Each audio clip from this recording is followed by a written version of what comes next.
네, 이 시간 하나님께서 저희에게 주신 말씀은 구약성경 하박국 구약성경 1305페이지입니다. 하박국 3장 16절로 19절까지입니다. 구약성경 1305페이지 하박국 3장 16절로 19절까지입니다.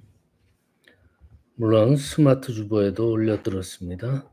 뜻을 잘 생각하시면서 한 목소리로 함께 봉독하십니다. 시작. 내가 들었으므로 내 창자가 흔들렸고 그 목소리로 말미암아 내 입술이 떨렸도다. 우리가 우리를 치러 올라오는 환난 날을 내가 기다림으로 썩이는 것이 내 뼈에 들어왔으며 내 몸은 내 처소에서 떨리는도다. 비록 무화과 나무가 무성하지 못하며 포도나무에 열매가 없으며 감람나무에 수출이 없으며 밭에 먹을 것이 없으며 우리의 양이 없으며 외양간에 소가 없을지라도 나는 여호와로 말미암아 즐거워하며 나의 구원의 하나님으로 말미암아 기뻐하리로다. 주 여호와는 나의 힘이시라. 나의 발을 사슴과 같게 하사 나를 나의 높은 곳으로 다니게 하시리로다. 이 노래는 지혜하는 사람을 위하여 내 수금에 맞춘 것임이라. 아멘. 네, 오늘 이 주신 말씀을 보면은요, 하박국 선지자 이자는 모든 자기 주변에서 일어나는 모든 상황을 갖다가 그냥 좋건 나쁘건 간에 그냥 초월한 듯해요. 그래가지고 초월해서 감사의 고백을 하나님께 드리는 거예요. 본문에 뭐 아무것도 없는 정말 생계의 위협을 받는 그런 상황에서도 그래도 여호와 하나님으로 인해서 나는 기뻐하겠다라는 고백을 해요. 16절에 보면은 이 하박국은 바빌론에 의해서 환난을 당할 이야기를 듣고서 두려움에 사로잡힌 거예요. 16절 내용이. 얼마나 두려웠던지 속이 뒤집혀진다 그러죠. 그 뜻이 그 내용 그대로 보면은 창자가 막 흔들리고 입술이 떨렸다 그래요. 그리고 아예 뼈까지 얼마나 그 두려움이 컸으면은 뼈까지 썩고 그냥 몸이 부르르 떨렸다는 거예요. 사실 바벨론과 전쟁을 치른다는 것은 공포스러운 일이에요. 근데 하나님께서 너희들은 바벨론이 너희들을 칠 것이라고 예언을 했어요. 바벨론이라는 나라는요, 그 당시에 아주 전 세계를 호령했던 가장 강력한 나라예요. 그렇기 때문에 그 바벨론과 전쟁을 치른다는 것은 그 의미는 그냥 남유다가 멸망한다는 얘기랑 똑같은 거예요. 그러면서 그 유대인들이 어떻게 되는 거예요? 멸망하면. 그냥 고통과 절망 속에 빠진다는 얘기예요. 그동안 이스라엘이 살면서 정말 커다란 기쁨이 됐던 것이 모든 상황이 주변 환경이 어땠냐면 무화과 나무가 그냥 막 무성하고 포도나무 열매가 많이 생기고 감람나무 또 올리브나무에 열매가 가득하고 양과 소가 풍성한 그러한 곳이라는 거예요. 그들이 살던 데. 그런데 이제 바벨론이 쳐들어오게 되면은 어떻게 돼요? 이것들이 하나도 없이 다 없어진다는 거예요. 멸망하게 된다는 거예요. 다 약탈당하고 그냥 고통, 먹고 사는 것조차 힘들게 된다는 게 눈에 훤히 보인다는 거예요, 지금. 물론 포로로 다 잡혀가겠죠. 그런데 하박국은 그 상황을 예언하면서 생각하면서 고백합니다. 뭐라 그래요? 나는 여호와로 말미암아 즐거워하며 나의 구원의 하나님으로 말미암아 기뻐하리로다 그래요. 하나님으로 인해서 즐거워하고 기뻐하리로다 그래요. 이 절망적인 상황에서. 멸망의 상황 속에서도 하나님을 나 자신의 구원의 근거, 그 뿌리로 삼으니까 반대로 오히려 내 마음이 기뻐할 수밖에 없다. 이런 고백을 하는 거예요. 우리를 기쁘게 하는 것들이 세상에 많이 있어요. 특히 우리 부모들이 기뻐하는 건 자녀들이 잘 되고 또 아무 탈 없이 잘 지내는 거. 참 기쁨이 되죠. 그리고 건강하게 살 수 있는 거.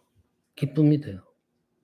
그러한 여러 가지 기쁨들이 내가 이 땅에 발을 붙이고 살아가게 하는 동안 기쁨의 원동력이 돼요. 그렇게 여겨져요. 그런데 가만히 생각해 보세요. 우리 믿는 사람들 입장에서 이러한 세상의 모든 즐거운 기쁨들은 영원하지가 않아요. 잠시 우리가 머무는 이 땅에서의 즐거움과 기쁨이에요. 우리가 이 땅을, 이 육신을 떠나는 순간에 모든 것이 없어져요. 영원한 것을 찾아야 되는 거예요. 우리가 살면서요, 아까 얘기했던 여러 가지 기쁨들이 살다 보면 오히려 반전이 돼가지고 나를 괴롭히고 날 불안하게 만드는 족쇄가 되기도 해요. 그러니까 세상 것들은 믿을 게 못 되는 거예요. 잘 나가는 사업가들 대부분 보면은 망했다가 스프레에 잠기고 세상의 일이라는 게 다 그래요. 어릴 땐 참 곱게 착하게 자라던 자녀들이 청소년기가 되고 어른이 되어가는 과정에서 엄청나게 말썽 부리는 애들이 많이 있잖아요. 어렸을 땐 그들이 즐거움과 기쁨이에요. 근데 이들이 말썽 부리고 탈선하고 그러면 이게 반대로 역전이 되는 거예요. 내 불행의 족쇄가 되는 거예요. 그러니까 이 세상의 것들은요, 다 부질없다는 거예요. 이스라엘 백성들도 마찬가지예요. 농작물이 잘 되고 양들이 많고 송아지가 많고 그걸 기뻐하면서 자신들이 살아가는 그 기쁨의 근거로 여겼던 거예요. 그런데 하나님께서 말씀하세요. 바벨론이 너희들을 칠 것이다. 그건 망한다는 얘기거든요. 그것이 모든 상황이 없어지게 되면은 당장 죽을 것 같은 그런 상황이 오는 거예요. 그런데 하박국은 그때 도리어 기뻐할 수 있었어요. 그 절망의 순간. 왜냐?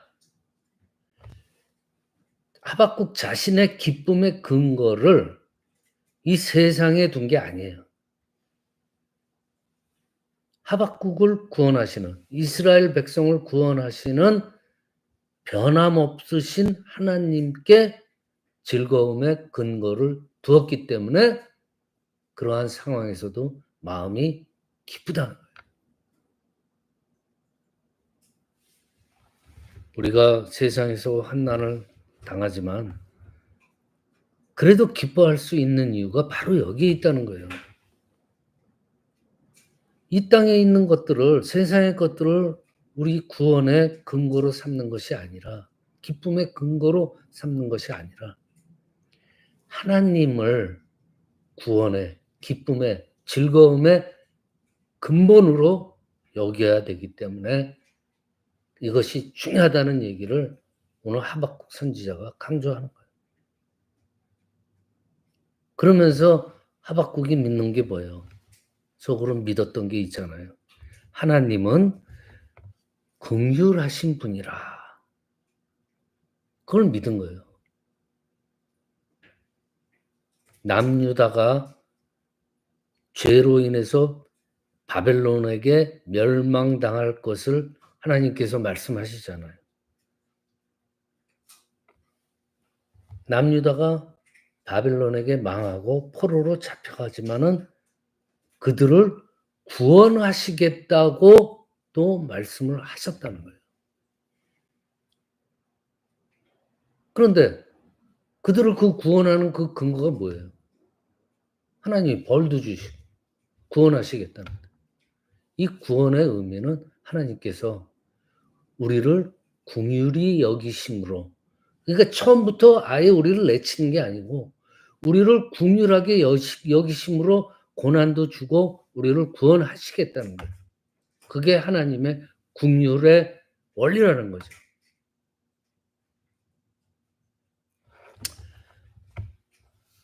하박국 3장 2절에 뭐라고 그러냐면 진노 중에라도 긍휼을 잊지 말아 주시옵소서라고 말해요. 하박국 선지자가.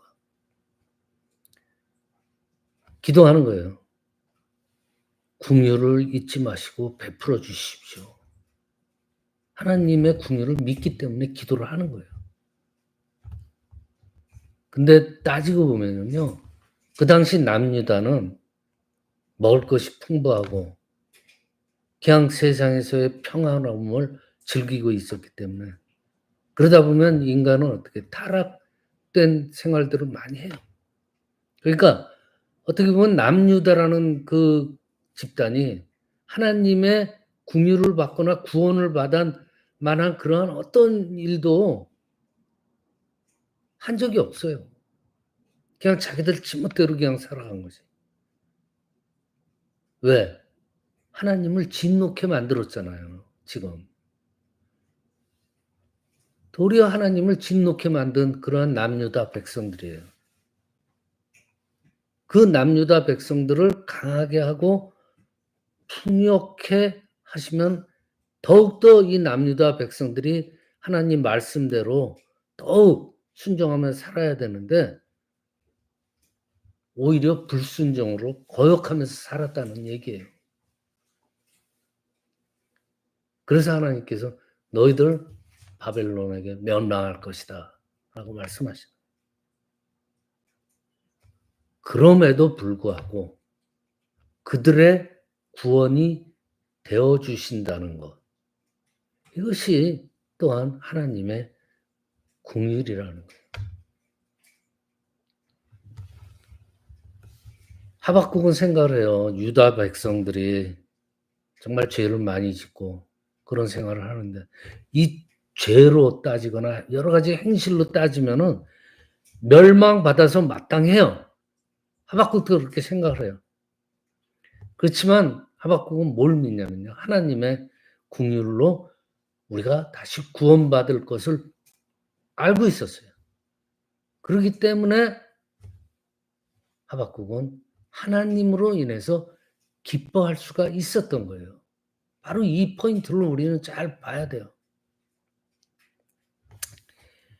로마서 5장 8절에 뭐라고 그랬냐면요, 우리가 아직 죄인 되었을 때 그리스도께서 우리를 위하여 죽으심으로 하나님께서 우리에 대한 자기의 사랑을 확증하셨느니라 그랬어요. 멸망받을 수밖에 없었던 우리 죄인들이에요. 그렇지만 하나님께서 어떻게 예수 그리스도를 보내주시고 십자가에 피 흘려서 죽게 하심으로 구원의 길을 확 열어주셨잖아요. 이게 뭐예요? 하나님의 사랑, 즉 하나님의 긍휼이라는 거예요. 하박국 선지자가 믿었던 그 하나님의 긍휼. 우리가 예수 믿는다 그러면서도 가끔이 아니고 시시때때로 죄를 지으면서 살아가잖아요. 이게 우리 현 주소예요. 그럼에도 불구하고 우리에게 소망이 있어요. 그것은 뭐예요? 우리가 연약하기 때문에 죄 짓 수밖에 없는 걸 하나님께서 알아요. 그래서 우리의 이 나쁜 행실들, 죄 짓는 행실들을 하나님께서는 불쌍히 보고 계세요. 그래서 하나님께서는 어떻게 하실 거라고? 우리를 긍휼히 여겨서 도우실 분이라는 걸 우리는 명심을 해야 돼요. 간단한 예로 세상에서 죄를 져요. 요한복음에 뭐 예수님 앞에 간음한 여인이 잡혀온 얘기가 있잖아요. 세상은 그녀를 향해서 돌을 던지고 처벌을 내려야 돼요. 그렇지만 예수님께서는 그녀를 어떻게 대해요? 긍휼히 봤잖아요. 불쌍히 여기시고 얘기하잖아요.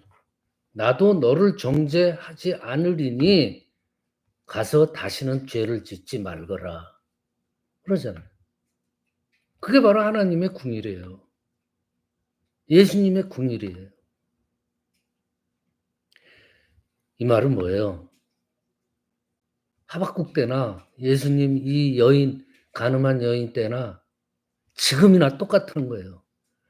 죄 속에 있는 우리를 주님께서는 긍휼히 보시고 우리를 구원하신다는 거예요.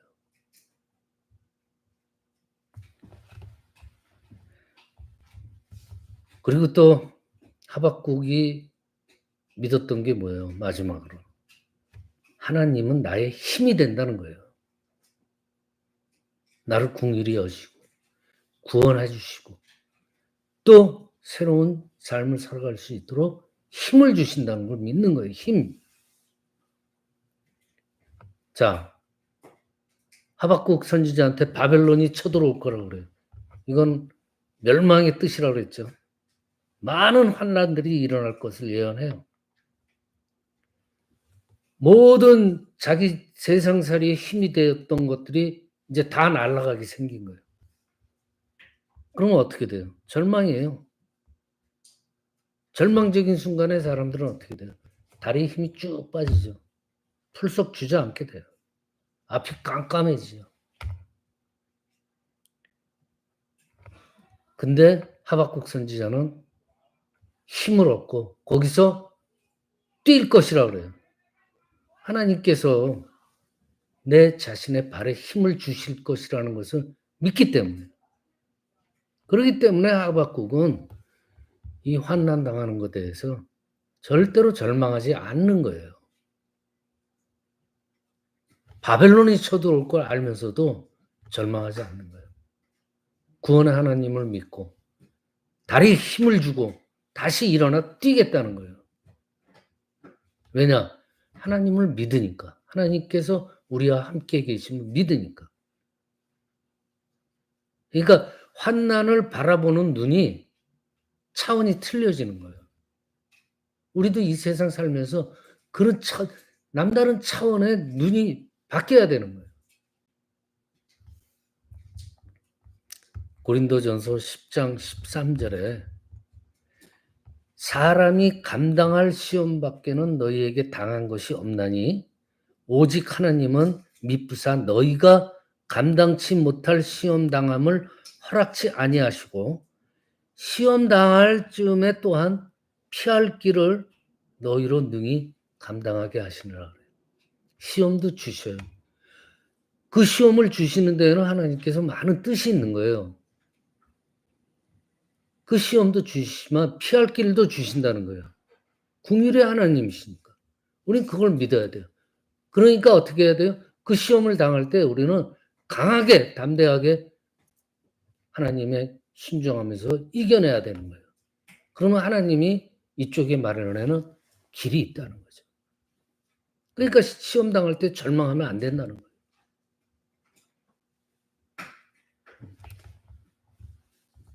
우리 무엇보다 우리를 구원하시는 그 하나님의 은혜로 이 세상을 살면서도 그분을 기뻐해야 돼요. 하박국 시대나 예수님 시대, 가늠한 여인의 시대나 지금 2024년 이 시대나 똑같은 거예요. 하나님은 영원하신 분이에요. 지금 현대 생활에서 우리가 여러 가지 고난을 당하고 힘들지라도 누구요? 하나님께서 우리를 불쌍히 여기시고 우리를 구원으로 이끄시는 분이라는 걸 굳게 믿어야 돼요. 그럴 때에 우리가 진정한 즐거움과 기쁨을 누릴 수 있다는 거예요. 마지막으로 하나 우리가 명심해야 되는 거는 우리의 힘이 되시는 거예요. 하나님은 우리의 힘. 보세요. 여러분들 여태까지 지내온 거 한번 생각해 보세요. 여러분들 힘으로 다 이겨내고 그러면서 여태까지 왔어요? 아니에요. 사람의 힘으로는 도저히 할 수 없는 일들을 우리는 이겨내면서 살았어요. 그게 뭐예요? 하나님의 도우심으로. 하나님께서 우리에게 힘을 주셨기 때문에 지금 현재 우리가 있는 거예요. 우리의 힘이 되어 주신다. 우리를 긍휼히 여기시고 구원하여 주시고 우리의 힘이 되어 주신다. 말씀을 마칩니다. 하나님이 나의 구원이시고 힘이심을 믿고 그걸 우리가 진정으로 고백하면서 뭘 해야 돼요? 행해야 돼요. 행동으로 나와야 돼요. 그러면 어떻게 돼요? 우리 자신이 하나님의 기쁨이 될 수가 있는 거예요. 우리를 보고 하나님께서 기뻐하시는 거예요. 또한 우리도 하나님으로 인해서 기뻐하게 되는 거예요. 그 원리를 잘 이해하시고 정말 하나님이 기뻐하신 우리가 될 수 있기를 간절히 축원합니다. 기도드립니다. 아버지 하나님 감사합니다. 우리는 무엇보다 우리를 구원하시는 하나님의 은혜로 그분을 기뻐해야 되는 줄 믿습니다. 환난의 순간에서 모든 기쁨의 내용들이 사라져 갔을 때 진정한 기쁨의 근본인 하나님을 경험하게 하여 주시옵소서. 전능하신 하나님께서 우리와 함께 하시고 우리로 그 모든 환난을 감당할 만한 힘을 주시는 줄로 믿사오며 거룩하신 우리 주 예수 그리스도의 이름으로 기도드리옵나이다. 아멘.